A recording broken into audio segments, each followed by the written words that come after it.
People ordering dishes. Dishes are done, man. I I don't know. know, It's great. dude. I'll make sure to put a link so people can check that out. And I this is so appreciate cool. that. You were like such a huge part of my childhood, like millions of other kids. But one thing that was fascinating that I maybe didn't think of until you did your and Patrick Laberto's Labber show, and I interviewed him. So not like I'm friendly with him, that I'm like calling him, but I'm like, oh, let me check out Patrick's show, and you were on there. I never put two and two together that was your grandfather, Jackie Coogan. I Yes. never knew that. Yes. The whole family, writers, vaudeville producers, grandpa who, had always carried around the cloud of like, I worked with Chaplin. He used to say, I learned my comic timing from Chaplin, and I learned mine from him. My mom was a writer, comedy writer. She was a stand-up in the 80s. When I was on TV, we'd go to clubs and stuff, and I'd help write acts. We even wrote John Wayne Bobbitt's comedy act and trained him. So ever from the vaudeville in the teens, my great grandfather, Jack Coogan Sr., was in silent films with Buster Keaton, Fatty Oh my Arbuckle. god. And then my grandfather had a lifelong career from The Kid to Adam's Family to I think he did a zoetrope movie towards the end, The Escape Artist with Griffin Dunn. And Oh then he yeah. shot a movie that took a year or so to come out. It was called The Prey, and that was said it was released in 84, which was the year he died. So there was, 4 years. He was in Skinner's Baby too. He's 1.5 years old. He's uncredited as a little baby. So all family. And so there's nothing special in the family. You're Yeah. kind of expected to be a dentist or a lawyer in certain families. So that was it was a fascinating time because as a child actor, you're competitive with other actors. You have to Yep. deal with the public, which at that time are grade school kids that are beating you up in public school, and oh, you're on TV, fans, whatever. But then you also have a family that's competitive, and they think they can do the bit better or funnier, or you don't get accolades, you get notes. Oh, great job! Hey, you could have done this better. And like the movie's in the theaters. I don't. Anyway, but it's Yeah, nice to I learn from a can't family. change in it. Yeah, yeah. No, that's Yeah. awesome. And he's like the child actor. Like when you think Mm, about it, because the Jackie he Coogan, is. and that's what's There pretty crazy were, about I it. think, people like to, you jump to the Shirley Temples and the Gary Colemans, the biggest there's ones that transition like Michael Jackson into adulthood stardom. Yeah. Um, your Bateman is fantastic child actor, adolescent, really. He just smoked it on It's Your Move. I mean, he was apparently stealing the show from Rick Schroeder on Silver Spoons, and Yeah. Ricky's like, give him his own show. So they spun it off, which, it just didn't work out. But, Yeah. um, so cutthroat competition, other child actors, and you recognize there's ones like the 70s Teen Idol child actors, which kind of repeated again in the 90s, where everyone thought they had to have a single or an album or like be into music as well as acting. There was the crossover kids, the Kids Incorporated kids. They could act and they could sing and dance. Bitches. I hate a triple threat. So You and were also triple threat. I saw you singing at the Oscars. I was singing and dancing and having a Yes. lot of fun with a lot of great I don't know, friends, peers. Yeah. We all just sat around talking to each other. Half of us were related to people in the industry, and the other half were like breaking or, Yeah. so that was another thing where nobody was too in awe of everybody. We're all like, yeah, we're all hustling right now. We're at all B+ level. Yeah. Hey, we're on the Oscars. We were Yeah. blown away. Like, I think Sammy Davis Jr. came to see the dress rehearsal. There was weird. There was no host that year, so they had power couples, Michael and Kirk Douglas, or the families and things like that introduced. And so there was also who introduced our I think it was Matt now, stellar right? Oscar number was Bob Hope and Lucille Ball. Oh yes, yes, that's what it was. Yep. You're like, Oh oh, there's man. Corey Feldman and there's Sid Charisse. Oh my God, Corey, Sid, Corey. That was a wacko because Jack Nicholson hit on my date, Katie Oh, Barberi, and kept moving into seats where he's like, checking her out. So bananas. I think Corey took Drew. Martha took River. Yeah, River was there that year, but he had more dignity, too much dignity to be in an Oscar number. But me and Kristen Slater and Patrick Dempsey, no shame. We're like, yeah, camera right. time, let's do it. Yeah. I have Oh to man, trot that number out every Oscars. I have to put the link and go, hey, remember. it is pretty cool. Just that, like you said, that collation of everybody that you see in there. It's pretty amazing. And what's your Holly Robinson's in there? Number of Oscars the group has Yeah. won. 0. And Holly Robinson. Is she Holly Robinson Pete, or did that separate? Is she Not Holly yet. I don't think Robinson she again? was with Pete yet. Maybe. Okay. Maybe. We had Matt Latanzi and Blair Underwood and Tracy Nelson, Jolie Trisha Lee Fisher. Was there a Douglas or a Fairbanks? Really, maybe Douglas. We had Ricky Lake. Oh my God, how fun was it to Oh hang out with Ricky yeah. Lake? Hot off of um the 2 that had come out for her.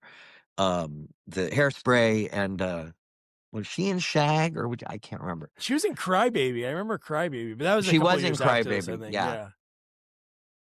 And we had so much fun rehearsing for a couple of weeks. And so there we really all got to kind of know each other, and Kenny Ortega, the choreographer, got to know who could dance and who couldn't. Boom, you're in the swashbuckler number. All right, you're in the so that was it was a great night. We got to go to the governor's ball, and I got to hold Kevin Kline's Oscar, and Phoebe Cates had auditioned for Adventures in Babysitting, and I went Oh. talking to her at the Oscars, and she's standing next to her husband, and she goes, "You want to hold Kevin's Oscar?" Absolutely, that would be. I'm holding his fish called Wanda Oscar. Surreal night and peak '80s moment for me. Phoebe Cates, that'd be an interesting choice. She's amazing in Adventures of Babysitting. That'd be Yeah, kind of Disney different was movie, like right? the Disney exec said she's great, she's charming. So is Valerie Bernelli and others that had did the screen tests. And with Phoebe, they were like, "We're having a problem with Fast Times. We can't wrap our head around Fast Times." And so they went with Elizabeth Shue, who not only read great and is the babysitter, but Yeah. Link didn't get that wide of a release, and they used a body double on the boob shots. So Oh. Oh man. Link was a monkey scientist movie, and the monkey feels her up in one shot. And I was with Anthony Rapp. We were outside of some location, and Lisa came out of her trailer, and we were talking about Link, and we were like, we saw Link. She goes, "That was a double." Oh, that's amazing. So from when you're growing up, you're in it, right? This is all you're thinking about. Everybody's like, "Oh, let's get to the point," because your first credits like 78. But were you doing like commercials or anything prior to that? Yeah, starting in, let's see, like 75, I did a stand-in and then an extra job. And then the director of the McDonald's commercial I did a stand-in on hired me for four McDonald's commercials with Ronald and the McDonald land and like this teeter-totter and the so that was started me good money in union. I got my union card in 76 at 6 years old. 6 years old back in 1976.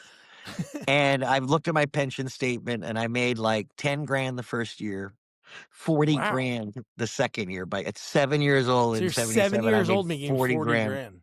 Yes. And then kept going up, and it plateaued and then up again with the movies. Walton's was a great bump in Yeah, 1980. that was your first, or I guess right around that time, the Mackenzies of Paradise Cove. Two Yes, like good regular spot. gigs you had. We had Mackenzie's was a pilot that went to 6-episode series with Klug Gulager and Sean Marshall. And then I did the Norma Ray pilot. I guess the nation wasn't ready for a TV show about Norma Ray. Go figure. Um, we had a soft spin-off of Chips, which was the Brat Patrol, We did 2 episodes in the final season, Brat Patrol and Return of the Brat Patrol, dressed up as Chips. They were like, "We might do, like, a kids Really? version."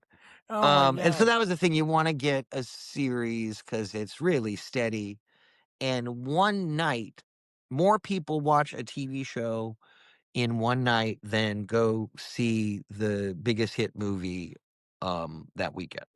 Yeah, because So there was limited channels, so you only had X amount of channels. exactly, and So you're 30,000,000 people would tune in to exactly. watch, Cheers and Friends, and, so, that's weekly. So Yeah. movie stars are different.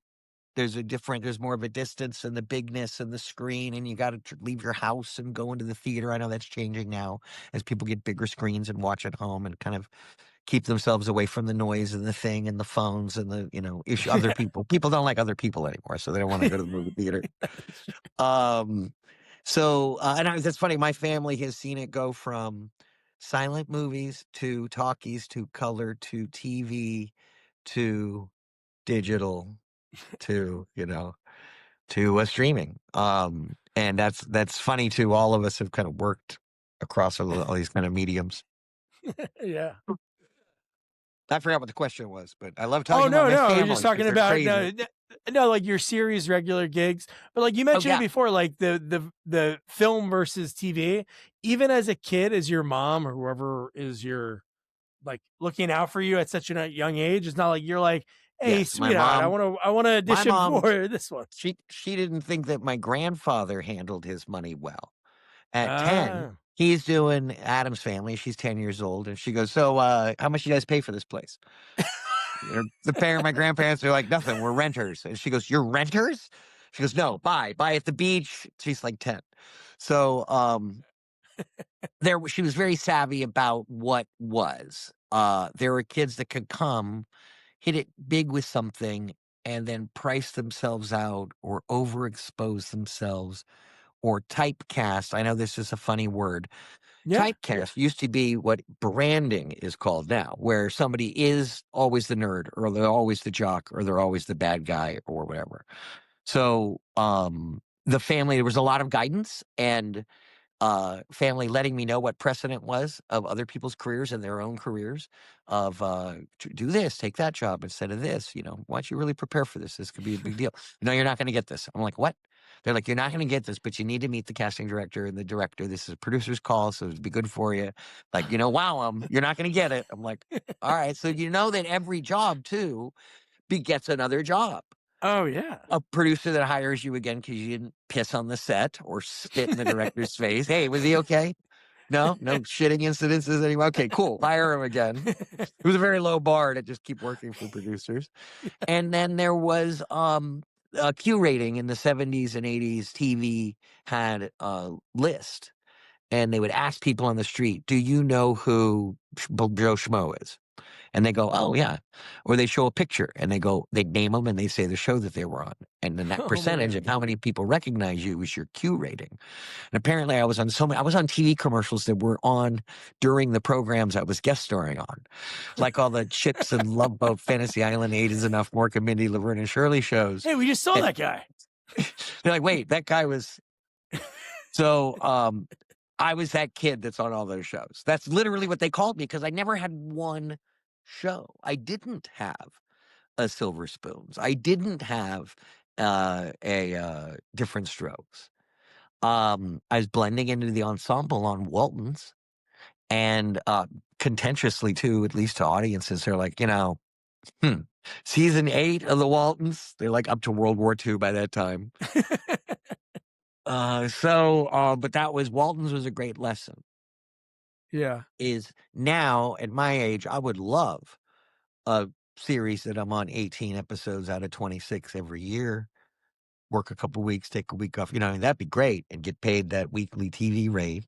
But as a kid, it felt like, yeah, there's other opportunities too. And I kind of jumped on a ship that the ratings had already bottomed out. At the end of the 7th season, they didn't think they were going to get picked up. And apparently, the mom fought for money or something, and they're like, "Dude, we already fired John Boy because he wanted time off for Broadway." They're like, "Do as many plays as you want, John Boy. We'll replace you with an actor that looks just like you." Even has a little mole. We say he got injured in the war and his face is a little different. So they're like, what do you say? So she was fired like early. Mine did the kinfolk where we were introduced, and they introduced Peggy Ray, Aunt Rose, who was on like Dukes of Hazzard and all these classic movies. And uh, the mom never came back. Michael Learned never came back to the Walton set.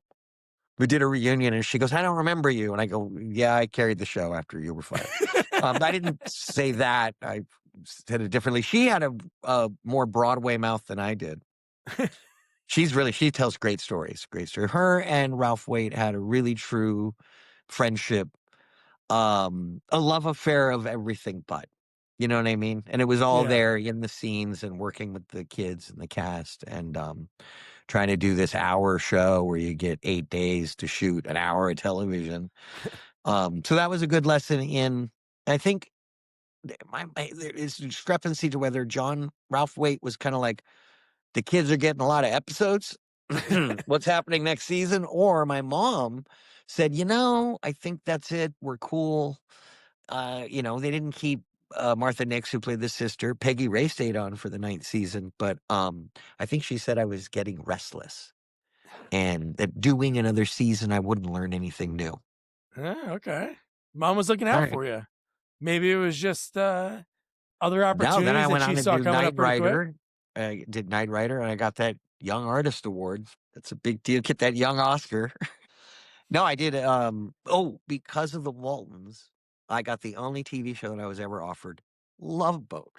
Nice. You got it just from you didn't have to audition. They just said, Nope, "Hey, we want that you to was be the on." only time I never had to audition for anything because Wow. they were both CBS shows, and they're like, "Yep, you're on Love Boat.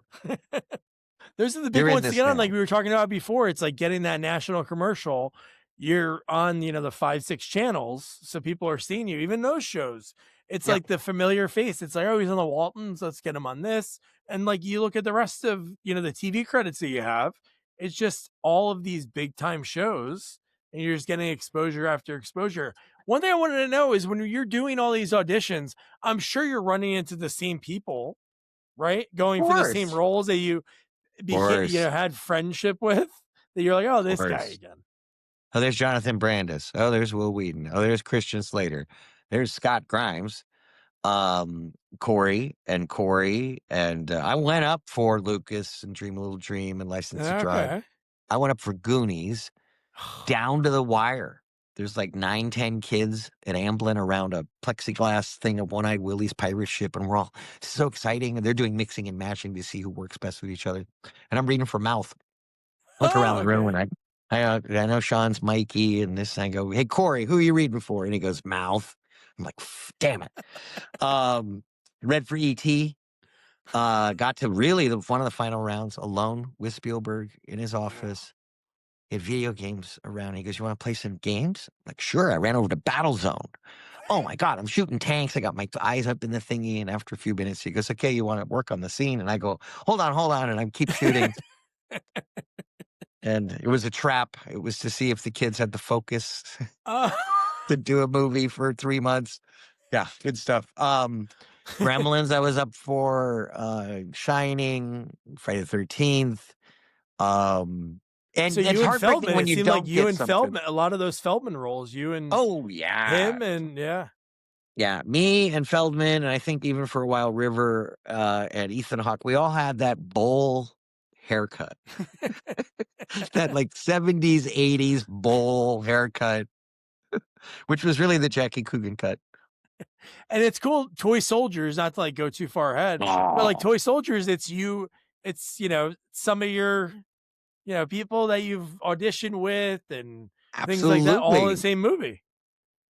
Friends, great actors I respect.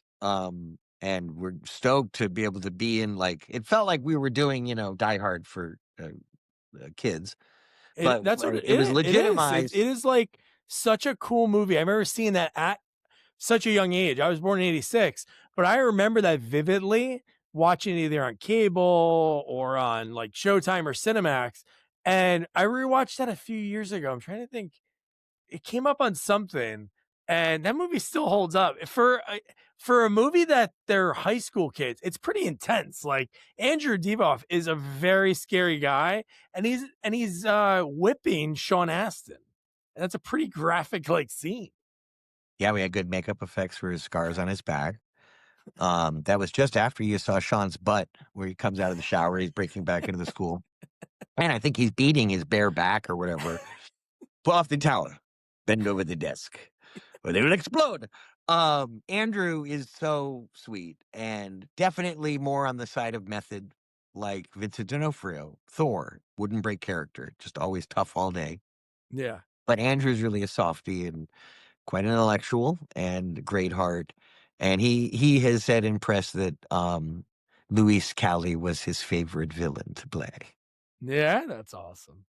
That's such a cool movie. And you had a great dad in that movie. Well, what's that? In Toy Soldiers, your old man was the guy from Law and Order, right? I can't think of his name. Oh no, that was Will. Will Oh, that was Will. Oh yeah, the Will was mafia the mafia kid. kid. Yeah, Joey Trotta, and he didn't Yes, like yes, his that's what it was. dad. Will was okay. And Jerry Orbach said, "Take my name off the credits." And Dan Petrie said, "Excuse me." He goes, "I don't like it. You're making fun of the thing. It's not. This isn't a serious movie." And Dan goes, "No. Yeah. Did you read the script? This is B-movie popcorn fluff." And Jerry Orbach said, "Take my name off the credits." So if you look to this day, Jerry Orbach's name is not in the credits. Oh my And god. I'm like, Yeah, the that guy was did his Guys father, and sure. Dolls, for Christ's sakes. I know sometimes the thing about Toy Soldiers, it was adapted by William P. Kennedy novel, Toy Soldiers, which took place in Europe, and it had a whole different context of the attacks and who's getting kidnapped and why, very different politics. And it had a love story between one of the teachers and the Lou Gossett character, and that was all changed by Dan Petrie and David Koepp, who wrote Jurassic Park and the upcoming whatever day, the Spielberg movie. The day that they what is it? What's it called? There's a new Alien movie that Spielberg's got coming out. Anyway, David Koepp is like Spielberg's right hand man writer. And so Toy Soldiers is a banger that sets everything up, earns it. It's all Chekhov gums. They don't introduce anything like mouthwash or hacking into the phone system or anything without paying it off later. And then it had early use of drones, little drone that yes. and then switching the batteries, right? They will explode. But the last 15 minutes of Toy Soldiers honestly just keeps building and building. And the Irish Irish Orchestra Philharmonic is like pounding away. They were cheaper apparently than shooting it back at Columbia in Hollywood, doing the orchestrations. And it's great because it is an honest action movie, and it's the last of the hard R early 90s stuff before PC culture and political correct, where they're like, we're not going to put kids in danger and point guns at them and everything. We're not going to shoot Will Wheaton on the steps of the English building. Poor Will.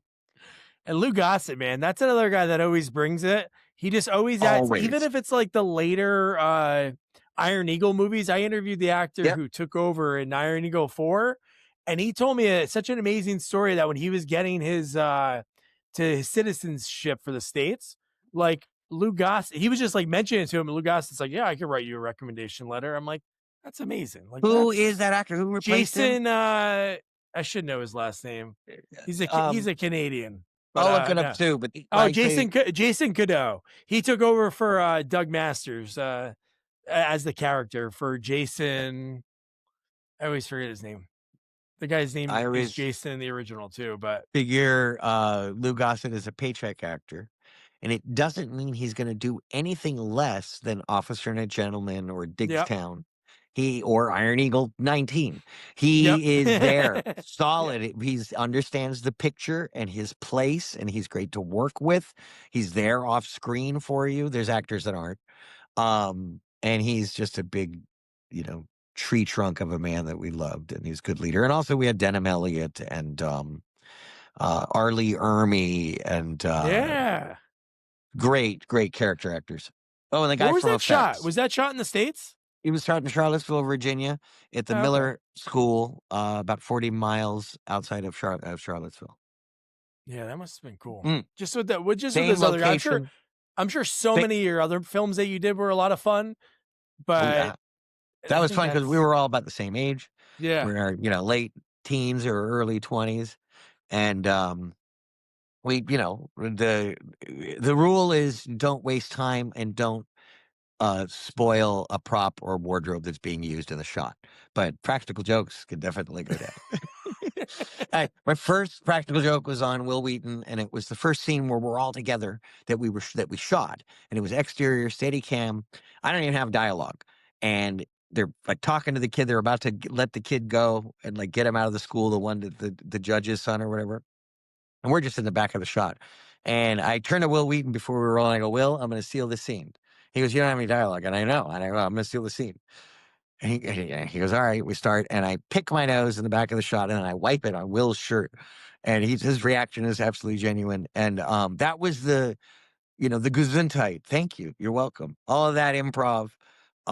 Me and Will get along and work together. Famously, we did Python, which is a big giant snake movie with Robert Englund and Billy Zabka, 130 Feet of Terror. And we also did a great episode of Tales from the Crypt with Kevin Dillon, Courtney Gaines, Meredith Salinger, Wow. David DeLuise, Brian Krause, Jason London. Cool, I'm missing somebody. Holy Oh my shit. God. That's Yeah, hell insane. of a frickin' cast. So we worked together 3 times, and Will, here's to another movie or TV show or something. Let's work together again. Okay, Will. Yeah. Oh He my mentioned, he said that there was a memory he had shooting toy soldiers. He just posted this. That is an unadulterated, pure good memory that he had while shooting something. And he said it was playing music in the car. We always would play in the van. The 5 of us would pile into the van and we'd play the latest song, or whatever. I'd play Guns N' Roses. Will would play Pixies or something. And for some reason, Sir Denham Elliott was not being driven to set by his wife. He was going to ride in the crew van with us. Great. So we're like, what music do we play him? And Will just remembers putting something on, and he goes, oh, that's light. Will had been listening to like some pretty heavy stuff, like Dead Kennedys and King Missile. And so he goes, that's light. He doesn't realize. And his reaction, I forgot what he said, but Denham Elliott was like, oh, that's interesting. I love that I got to do a spit take and a double take with Denham Elliott. I got to hand the mouthwash to him and let him do a double take as I deadpan. And I was like, I got to do a bit with Brody from Raiders of the Lost Ark. Oh, and Mickey Moore, who directed the truck chase sequence in Raiders of the Lost Ark, directed the second unit on Toy Soldiers. Oh, And wow. he directed the bit where I lit the cigarette and it set fire to the smoke alarm and all that. God, that's awesome. And all Such the a great equipment, movie. the Blackhawks, the Apaches, the Humvees, a couple of Bell helicopters that were used for camera helicopters or news choppers, they all went to Iraq after filming because everyone went to go do Desert Shield. So all of that equipment and Wow. all of the actual pilots in that went off to fight in Desert Shield. Jesus. Because our producer shaved his hair into a high and tight and agreed to change the end of the script for the Pentagon. If you look on the Department of Defense website, it lists 322 movies that have gotten material support from the Pentagon. And Toy Soldiers is on that list. They go, we have notes. They goes, what? About what? And they go about the invasion at the end of the school, how they rescue the kids. And he goes, you want to change it to how you guys would really rescue the kids? And they go, no, we want you to change it to how we want people to think we would really rescue the kids. So that is a kinetic option D on how the Pentagon would really go about that. Oh my God. That is nuts. It's a plan, but not the one they would use. Yeah. You're going to rely on a bunch of kids? Yeah, how do you know? He's been kicked out of 3 schools, 4 schools. I love it. It's got the anti-hero with Billy Tepper. Oh, what's great is all these kids are rebelling, but they're the perfect, because they're all Trustafarians. All their parents are VPs of this and chairmans of this. And great, fun movie. And every kid in town wanted to get on that. Every kid in town was like, we got to get Toy Soldiers. And so everybody auditioned for it. Oh, You should do a little tour. They just did the one, or I think it's over now, but they were doing the one for Stand By Me.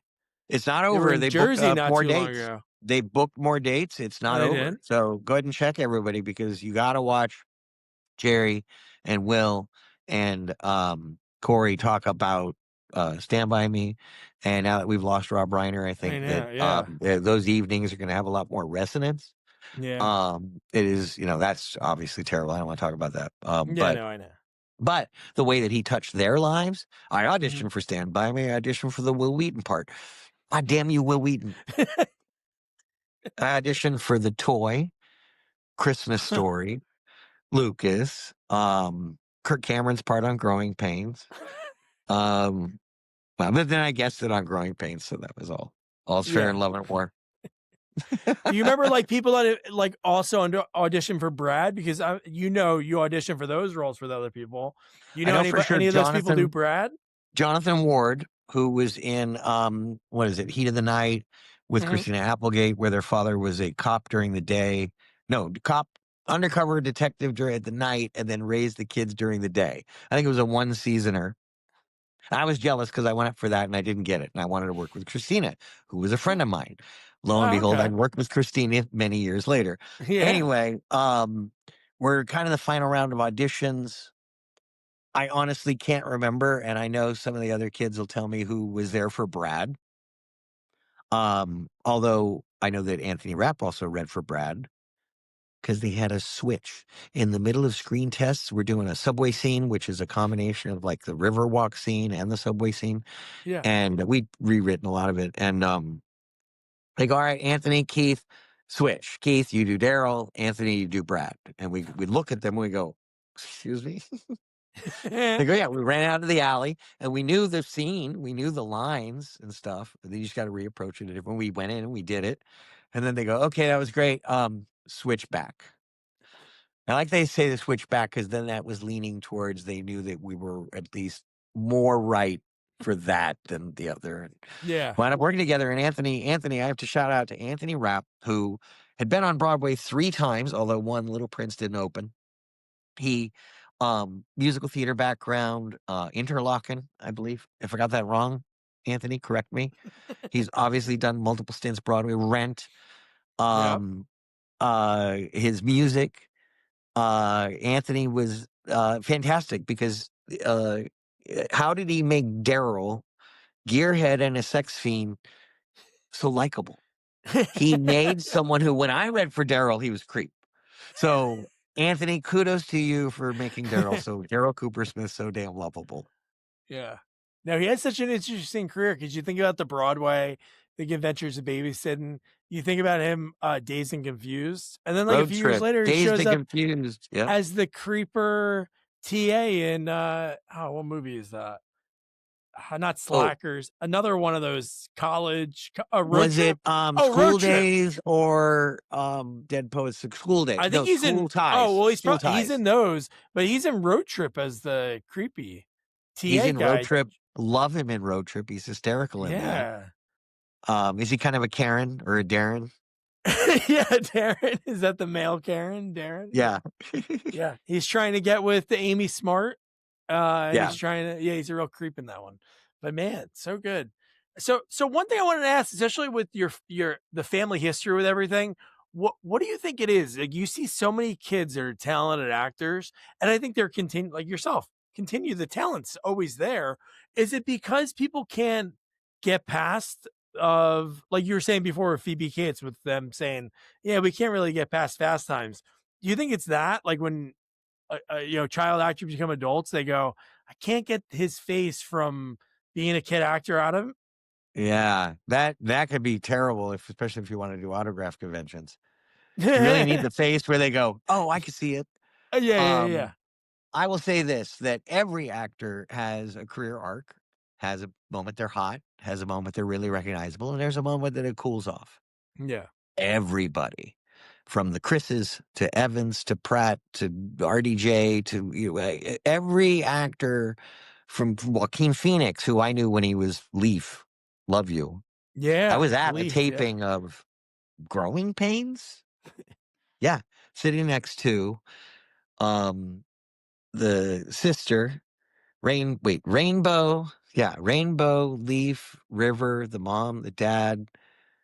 Um, I think because Leaf, Joaquin was guest starring on Growing Pains. Wow. That was another thing is those shows welcomed you like a family.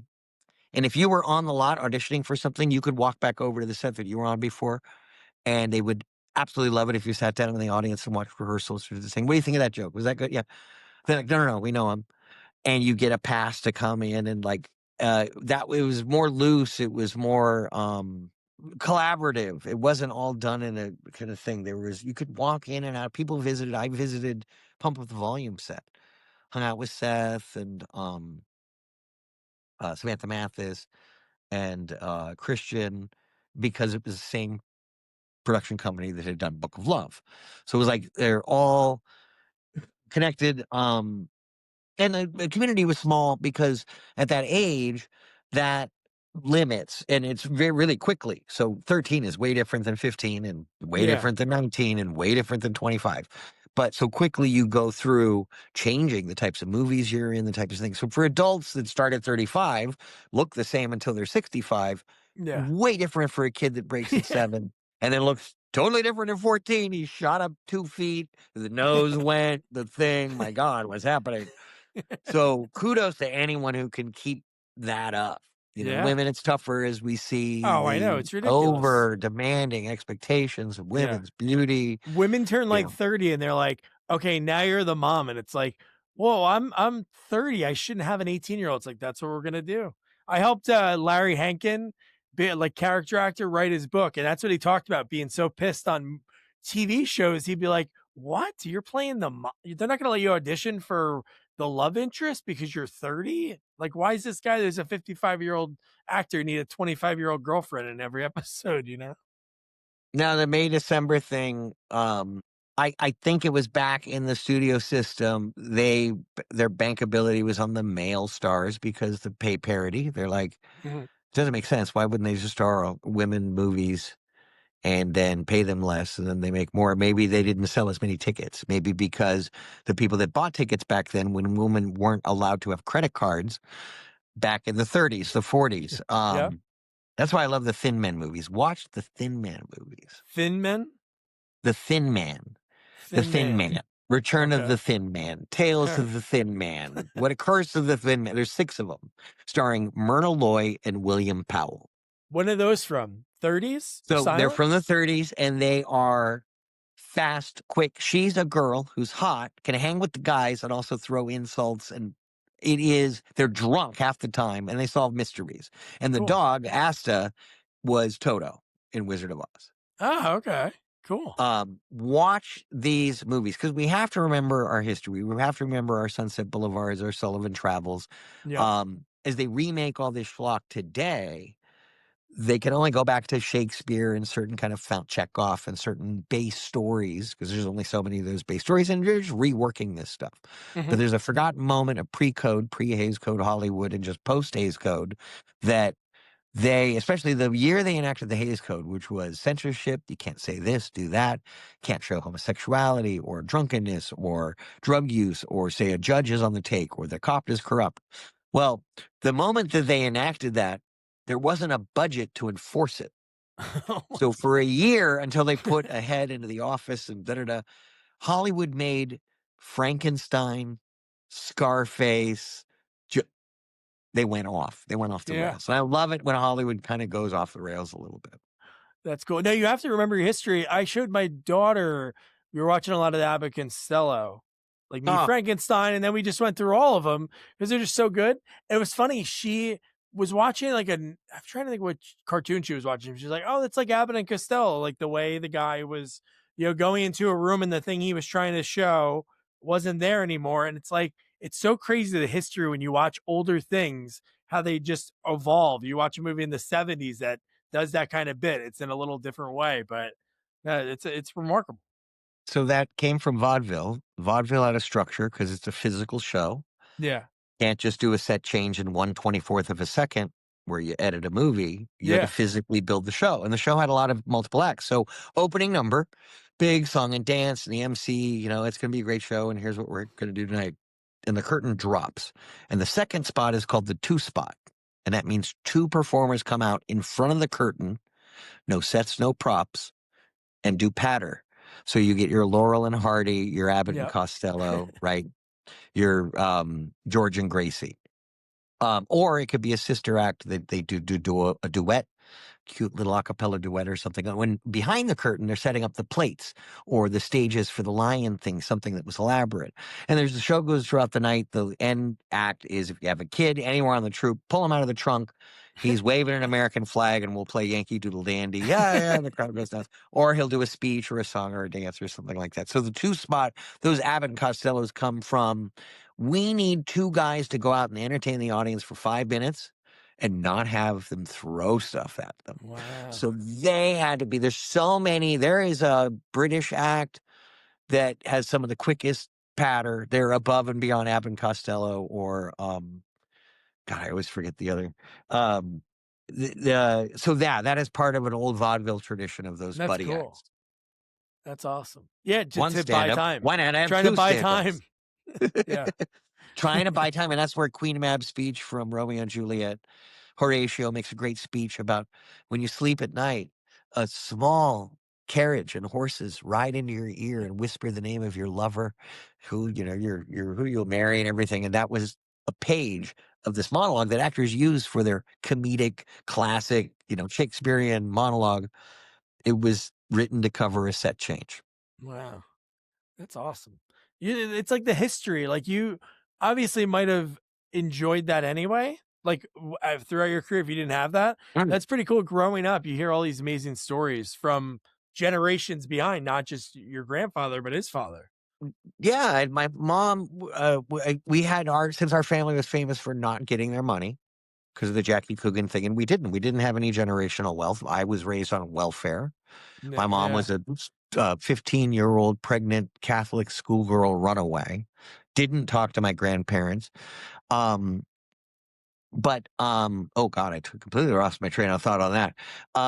The commerce, TV, all that stuff, entertaining people, being funny, my mom was a carny. She was also an usher at a movie theater. Oh my Probably, God. a couple of bucks and a second run kind of thing, playing like old movies and stuff. But I got to watch very young because she didn't have a babysitter, couldn't afford daycare. So she just bring me to the theater and plop me down in the front seat at 3 years old, watching A Clockwork Orange or The Shining or The Exorcist. I'm 5 or 6 when The Exorcist come out. She goes, he's fine. He knows what movies are. He's good. But I knew that I was fascinated with behind the scenes. From my first McDonald's commercial, I loved the fake balsa wood walls, the brick that's just fiberglass, the 2-inch cables running that you could twist a heel on because, they got to power these 9 lights. And the Niners, they're these 9 lights that they shine at you that could burn your retinas. And so they're sitting there overpowering these commercials with light, but you have to keep your eyes open. Oh my God. So an optometrist said, you have retinal burns in this thing. And I go, well, I spent a lot of time at the beach as a kid with the sun hitting the. They go, yeah, we see that with snow people and people at the beach. You have significant. And I go, also, I stood in front of 12Ks and these 9 lights for 1,000 hours as a kid. They're like, oh yeah, they burn your eyes out. Yeah. So And little occupational hazard. Oh man, no, that's so cool. I love when I don't even know what the question I asked, but that was great. Sure. Oh no problem. What was the question you asked? I don't remember. That's yeah. Oh no, I was thinking. Oh no, and you answered it beautifully. No, like why is it so hard for a child actor? But you said like the peaks and valleys, and it just happens. You're seeing the change of a kid from 10 to 15, 15 to 20 versus a guy at 25 is going to look the same, God willing, for 20 years. So yeah. America loves a comeback, and they'll always welcome, oh, there they are again, and now they're an adult or whatever. They love the shit out of that. But what do you do to support yourself? Yeah. A lot of kids go back to school and get a thing, and then they find something, and then they don't really, stay in it, or they do, or maybe they get too known for one thing and they get Ron Howard or Fonzied, or Gilligan, and that can happen. So yeah, my family had a great piece of advice. They go, never be too big because then you can get brought down. Never get hot because then you can go cold. You just want to be medium. You just want to be warm. Yeah. Reliable, funny, gets the laugh, Not too expensive. Hire them. Great. You want to be hireable, available. No, I'm serious. Oh, these are like, there's Yeah. edicts where, and also our family knows that this industry will need you now, immediately. And you have to dump whatever thing you agreed to, whatever thing. I'll be there for you, no problem. Oh, you got a call back for, Magnum PI. Sorry, I can't make it a thing. I got a I call can't be back there. for, yeah. So my family understood this, but we were all behind everybody when something came up. You help them get ready, and you do the costume. You prepare the material. You get there on time. Damn it! And back then we didn't have maps. Google Maps. We had Thomas Guide, a physical book you opened. Oh yeah, I You're used like that when I page was younger. 244, C5. Yeah. And you I go to used to 2 to 3 go when I used auditions to a do day. door-to-door sales. If I didn't want to look Yeah, at my map, I go to the local like pizza place. I'd be like, I need to go to this house, and I give them the address, and then they tell me how to get there. that's genius. Pretty good hack. I lived a block away from a Domino's in the early 90s, and I never got a late pizza. That 30-minute thing, that was hot pizza, man. I remember I bounced a check for a Domino's once. Oh my God. Oh, So sad. So sad. oh man. I was condo rich, but cash poor. Yeah, no, after Toy Soldiers, Book of Love, and Don't Tell on the Babysitter's Dead all came out in 1 year, 91. It's Um, a pretty good I, year. it was a great year, and then 92 was not a great year, and 90 was 93. I did a couple things here, there, and 94, 95. I got to the Star in some great B movies, ninja movies, skiing movies, surf picture, whatever. I don't Yeah. care. A lot of the, DVD box art would be like Keith Coogan from Adventures of Babysitting. Oh, but there was no difference on a set, whether it's a low budget Corman picture B movie, C movie, or to studio picture. There's no difference. Everybody cares, from continuity to Yeah. the set dresser to wardrobe to hair and makeup. The lighting guys, the camera guys, they're all putting their name on the damn thing. And you just want to entertain the audience. And if you're making Downhill Willie, which is Dumb and Dumber meets um, Miller, Warren Miller, it's a ski picture, but it's just beer and farts. It's a great cast, though. Lachlan Monroe is fantastic as Oh, the he's great. antagonist. It's great. Stacey Love Keenan is the love interest. Hi, Stacey. So there's no shame. My grandfather always said, say yes to every job. Oh, really? He goes, yeah, because if it gets up, you can back out of something, but do it. It could be great. You don't know. It could be terrible. Nobody's going to see it. And it just shows up as another credit, and it makes other actors jealous. Or you meet somebody, a connection that pays off down the line. Yeah. So just do it. And he, luckily, towards the end, he had all these producers that knew him and knew he needed to make his Screen Actors Guild medical. There's a limit. You have to make enough each year to qualify for the medical. 2-3 jobs a year on Perry Mason, Wild Wild West, Lucy Show, Game Show, whatever. They would call him up and have him come out. He lived in Palm Springs towards the end in the 80s, and go out, bang out his little guest appearance. He was on the Brady Bunch, the most hated man on Brady Bunch. The guy with Oh. the neck brace where they made Cindy lie in court. Yeah. I don't My remember a wife goes, court I hated drama your episode of grandfather. Brady Bunch. That's Yeah. amazing. But that's cool. So when did you reconnect with him? Oh, probably about 8 years old. They had a screening for the kid in LA. Leonard Maltin was there. My mom had reconnected with my grandfather.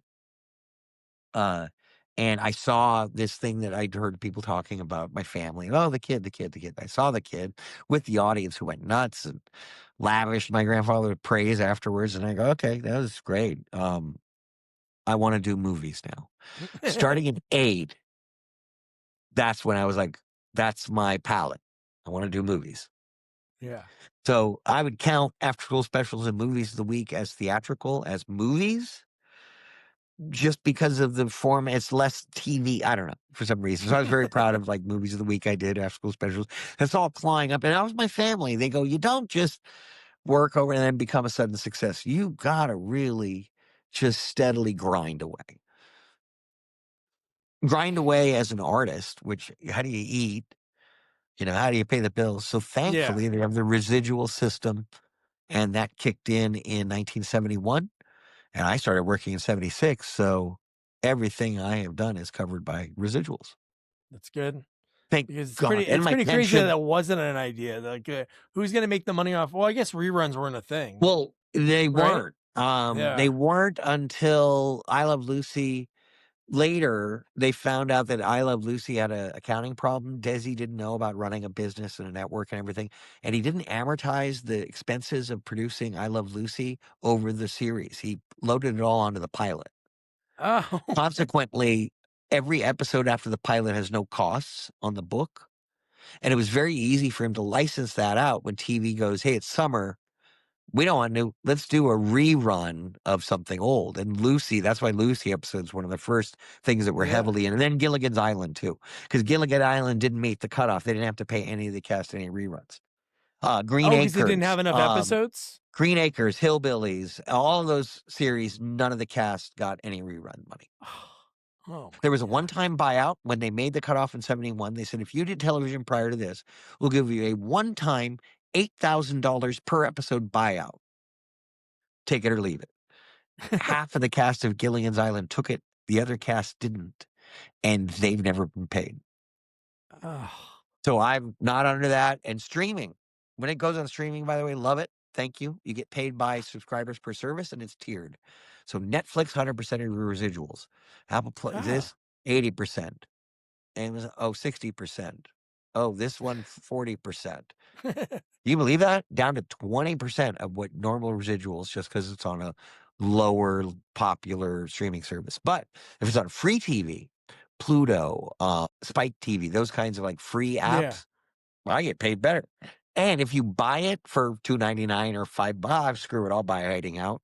I get paid the most on direct digital Oof. sales. Oh wow. All that is What would you tracked by say? SAG. What's the most popular one that you see when you look at that residual check? Don't Tell Mom and Adventures in Babysitting, or is it like a rando TV show that I wouldn't think of? I look for Adventures of Babysitting, Don't Tell Mom, and Fox and the Hound, Oh yeah, that's true. and Waltons, the Waltons. Those are the four. And since Don't Tell Mom, the Waltons fall under Warner Brothers, I get a combo check. And because Fox and the Hound and Adventures of Babysitting both fall under Disney, I get a combo check. So I just look for those Disney pictures. Thank you, Touchstone. Yeah. And Warner Brothers. Thank you, Warner Brothers. I look; those are the ones that keep the lights on in the Coogan Yeah. household for residuals. Nice. I don't make a ton. You look and it's, this a couple bucks. This, a couple hundred. Yeah. It's No, better than I a know. I could swift say. kick in the teeth. And now that they got AI and they're training the AI agents on past work, don't steal my timing, because I learned my comic timing from my grandfather, and he learned it from Charlie Chaplin. So screw off. That's really creepy. I didn't know You can that. Is that license a your thing? face. Really? They're You looking can at timing. license you. Yeah, you can license your face to AI. You get paid 75% your rate, and you can do up to 5 jobs a day. That's insane. But that's not. Do you think that'll ever go in to be a real thing? That right? Brad, Matt, Tom, Jennifer, Reese, um, uh, who's the one I really loved? They did it really? Demolition Man. No, no, no. Oh, okay. There are movie stars. Oh They're yeah, all over 50. Tom is 60. yeah. So we need new movie. Can you name anyone who has that kind of clout right Who's now young? in their 20s? They're throwing people. That Glenn Powell guy's in a lot, but I don't know if it's because he's just starring in big things. I don't Oh, think is he he's on that related to level. somebody who is seasoned and been through this industry? Is he a Nepo baby? I don't think so. No, he's from like Texas. See, I think he's from a small town in Texas. Oh, I don't know really? how he made his. Yeah, because he was in like Spy Kids. Like he really was in like a bunch Oh, of well, stuff then as a good for him. kid. He is But overexposed, though. Honestly, he's yeah, overexposed. yeah, he's in a lot of stuff. He's doing And everything. that's the Like he's got audiences a are cool show. off. Yeah, Something doesn't make its money, and then you don't work anymore. Did you know that for Wolves, did you see Wolves or hear about George Clooney, Brad Pitt? George Clooney, Brett, in a movie called Wolves. Yeah, No, it Wolves. just came out. There are two wolves. They're like Harvey Keitel cleaners They come, I'm Yeah, a wolf. I come, I clean up the body, a yeah. thing. It never happened. Here's your fake ID. Yeah. They both get called for a job. And the movie was about to come out theatrically, and they both got their rate, 20 million a picture. And the producers, they go, we've been tracking it. It's not going to make its money back. And if we release this theatrically, you will never make your rate again. So here's what we're going to do. Give us back some of your salary, and we'll make it an Apple Plus release with limited theatrical and protect your future rate. Oh my god! Because And who that's can out ask already. for more? I don't That get movie came above out scale. already. Oh, it came out 2-3 years ago. Oh my god! I never even heard of it. Wolves. Yeah. Maybe because it wasn't in the movies, and I don't have Apple Plus. Maybe that's It was in New York, Chicago, LA for, art house theaters. Wolves. Yeah. Look at So the that. money about it, the reason is movies are really expensive to make. You want to write a book, get a pen and paper. You want to write a song, get a cheap guitar and learn 3 chords. You want to paint a picture, $100 of art supply at the art supply store, and you can paint a picture tonight. You want to make a movie? Oh, dear Lord. Things, a couple $100,000 just to get a decent picture and image and sound, and audiences go, oh, that's a good looking picture. Oh, Yep. you want you want people in it that people know that aren't Michael Madsen. You want SAG actors? Okay, now you've gone union, which means union camera, union DGA, union this, union bloat. And it is the single most expensive art form. However, it's been democratized. You've got a phone in your pocket. Yep. You can make a movie right now. Yeah. But do you have the money to let all 335 million Americans know it's coming out this weekend and block book Yeah. theaters and rent and do the posters and fly your stars out to the talk shows to promote it? Do you have those connections? No. So there's a choke point through the mainstream, and it was 6 studios, and then Disney bought Fox. Now it's 5 studios. Then Netflix bought this, then Paramount bought that, and then this, and then that. So, in the meantime, somebody's going to come up.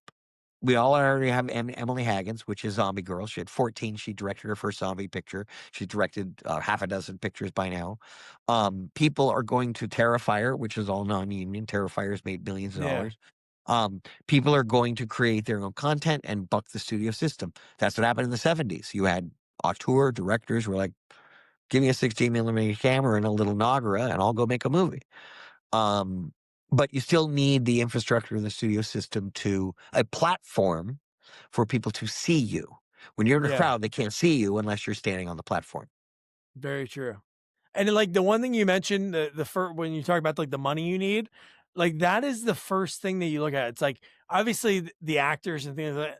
There's so many of these movies that are on like a Tubi, and you're like, oh, let me give this a shot, like something new, and it Yeah. just doesn't look good, or the sound is off, and you're just No, like, I I can't know. watch this.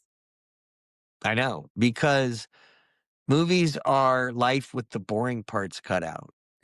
So Yeah. everyone's backlit. Everyone, Yeah. everyone's hot. Everyone's charming and interesting, and someone you want to spend $15 to go sit in a theater and spend an hour and a half with. And we're also at a weird thing. Hulu was supposed to be a one-stop shop. Every studio was going to come in, and consumer goes to Hulu, watch anything you want. And that didn't happen. We have a million different streaming services. It takes forever to find something to watch. Yeah. Each one has its own menu and its own thing they're pushing. And you're like, why are you pushing this?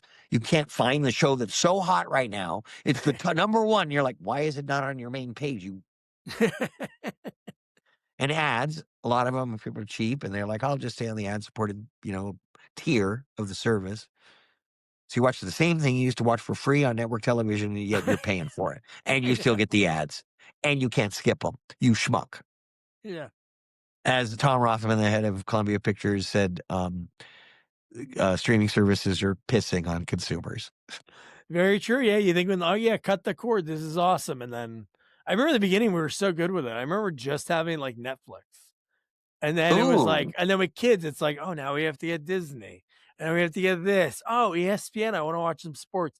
And then it gets to cost almost as much. But cable is still ridiculously expensive. When my mother-in-law goes, yeah, I'm paying $230 a month. I'm like, that's insane. Whoa. What does she have? Skinamax? The That would Showtime be West. something. My Yeah, God, right? although I do like when you get the cable package and you, like, can see Saturday Night Live early at 8:30 when you're on the West Coast. That's kinda cool. Oh, oh, that is true, yeah. Oh, man. And you see the Keith one that Lorne didn't re-edit for the West Coast 11:30 airing, because sometimes there'll be sketches Oh, and he doesn't like what yeah. happens, so he'll use the dress rehearsals. But it's out there. That was the thing. My family also came from live television, live theater to, to live TV. My grandfather did a lot of Red Skelton shows, which was basically vaudeville, but done live Yeah. broadcast out. We just, love to we're Irish. We're, we're full of it. We're here to entertain, man. Yeah, Can't that's what everybody we're get here for. along? We're just here to entertain. I didn't wanna work out or be cool or look hot. I'll be the funny guy, you know? But you are cool. Like, Kenny I is so when you're doing Oh, these movies, do you ever think of, like, when you're done with a movie, are you ever like, "This is gonna be awesome," or, "I feel this," or is there ever a feeling you have while you're on set of any of these movies that became, like, these staying hits? no, you just hope to get it done competently and make the director happy and, like, stay true to the script. That's the thing. If you stay true to the script, somebody's gonna get it. Is it everybody gonna get it, or is it, 20% of the country gonna get it? I did a lot of movies that were on the cusp. They call them box office failures, but cult hits. And I look at the numbers and I go, if it's produced for 8 million and it made 27 million, that's not a box office flop. That made its money back. Yeah. And then rinse and repeat. It's just that nobody gets too excited about that. You want to make another movie where we kind of break even? Yeah. So, exceptionalism. And then I think people get tired of exceptionalism. Every movie can't be a superhero action movie with the CGI and the effects. I It's too know. expensive. Hollywood can't Yeah. keep that up. And then every smaller budgeted movie just used the same A-list actors doing their one for them, one for me project. So you wind up seeing the same people over and over again. And that's where I think audiences get bored. And the new people have to, I don't know, have it. You can't buy it, can't rent it, you can't, you have to study, you have to work, you have to get lucky, or just have it. If you have it, everything else falls into place. Yeah. And we have too many people that are too comfortable. They're not desperate enough to want to entertain everyone in the room. That's how you get by in life sometimes. Just be a charming ass bitch and make everybody laugh. Yeah, I love him. And, hey, could you spot me on the thing? Sure. How'd you get that spot? How'd you get a free drink?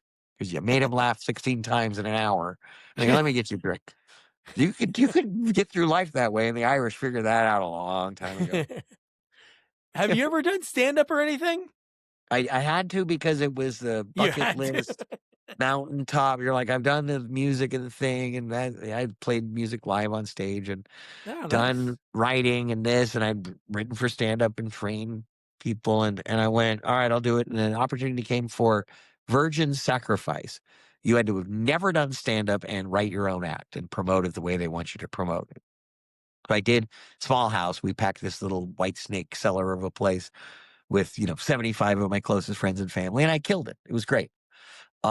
Second time I tried stand up was outside of LA in Redlands, the Coyotes of comedy, something like that. And I bombed. And it was a great experience to bomb. But it's not vocational. But if someone said you got 5 minutes, go up on stage, I have an act. Yeah, and I couldn't do it. I did improv on stage. I was a little different because I really didn't have to remember anything, even though I don't think it was the funniest thing because it was one of those showcases where it was like, "Hey, tell your friends and family." So there was like all the people we were doing our graduation. When I got to level 2, it was a little bit better, but it is such a rush. Like it's such a high to do that because everybody's and I'm sure it's like that on a movie set when you're done with the take and they're like, "Oh, that's great. Cut lunch or something." I'm sure there's some kind of high, but having an audience is, yeah, it's pretty addicting. Oh, it is. It's crack. It's instant. Make them laugh, make them cry. You see it right there in front of you if it's theater or stand up. Um, Movies, you do it in a box in the dark, and a year later, it finally comes out. And maybe if you sneak into a theater and hear them laugh at your joke, but that feedback is definitely more delay. Yeah. Did you ever do that before? Go see your movies and sit in the back?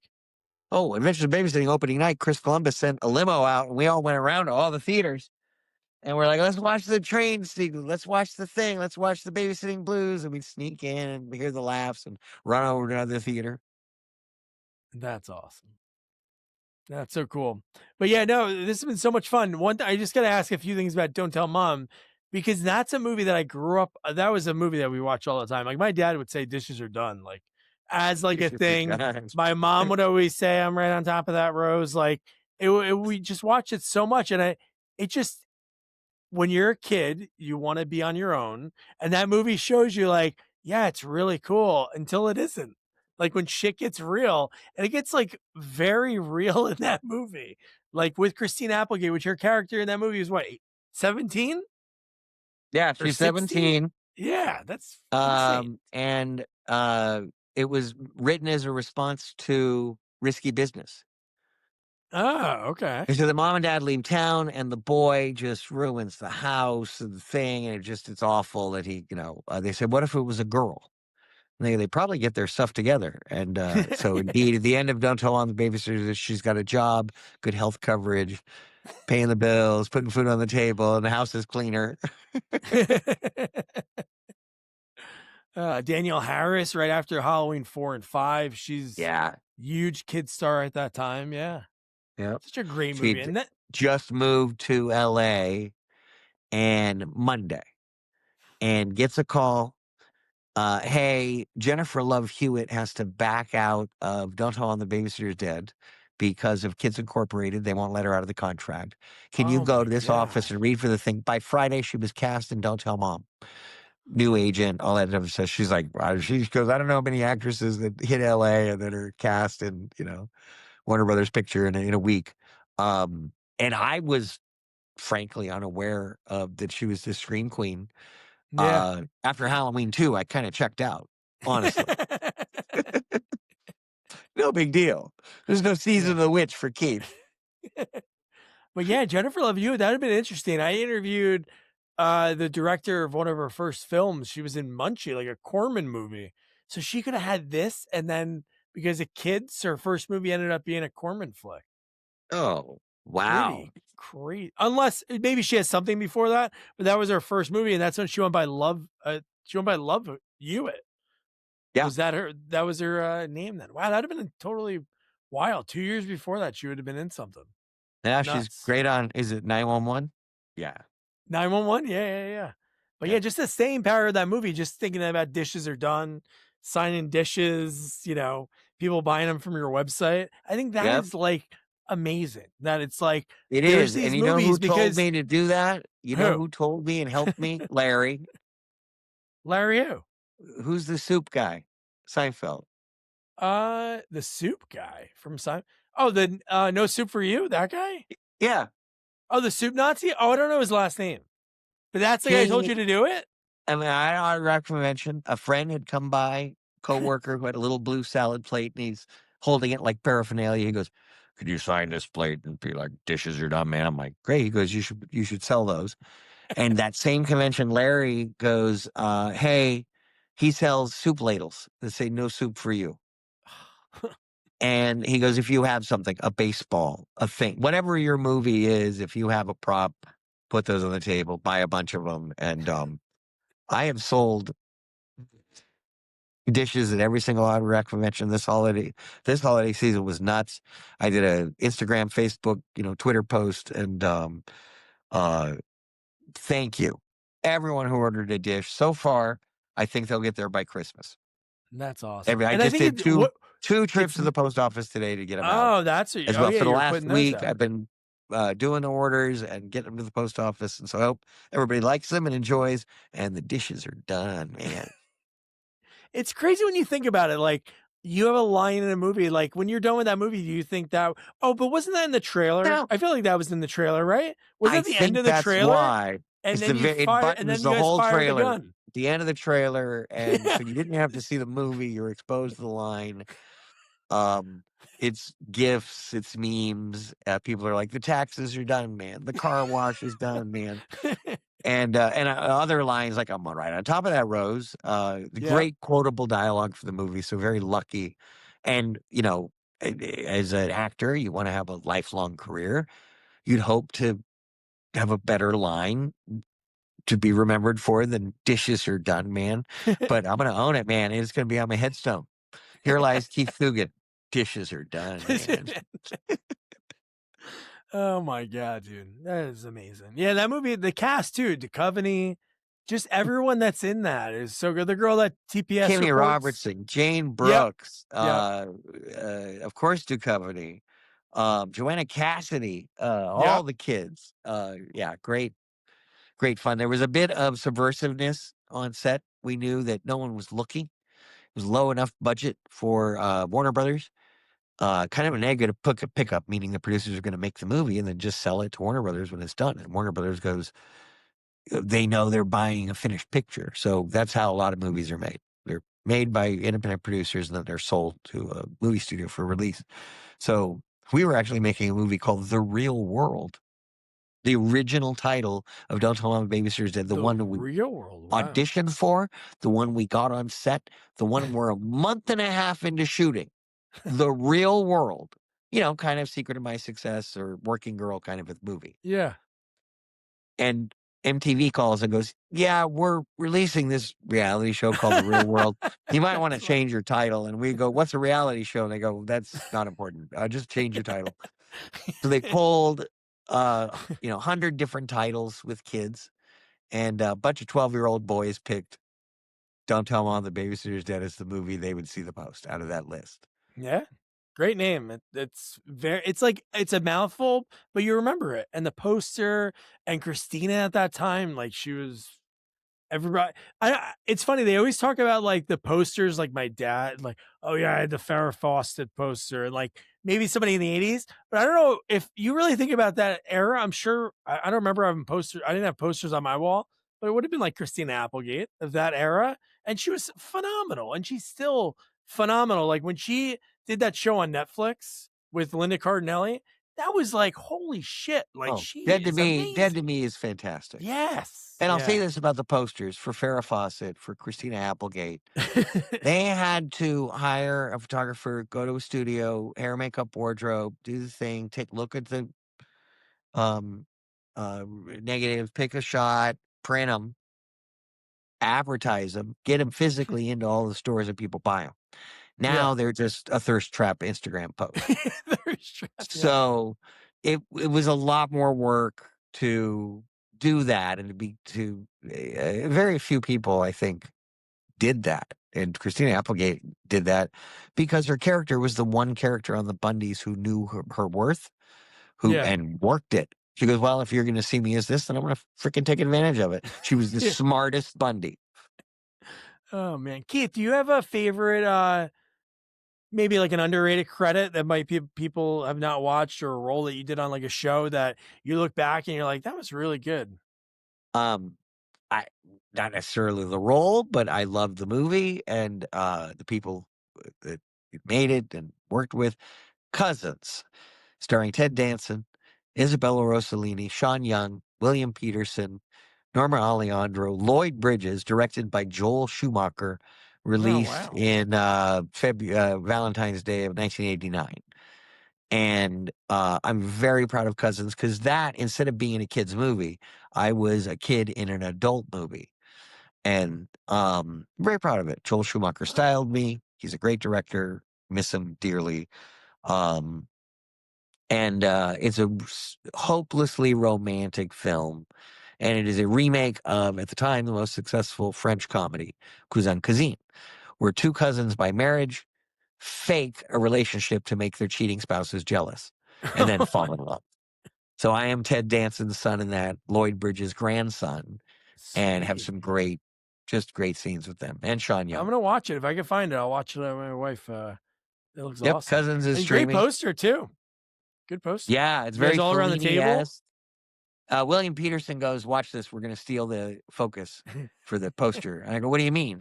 He goes, "We're not going to look at the camera. We're not going to look at them. I'm going to point off to something in the distance." And he does. And we take that picture. And sure enough, there's William Peterson stealing focus. Oh, that's awesome, man.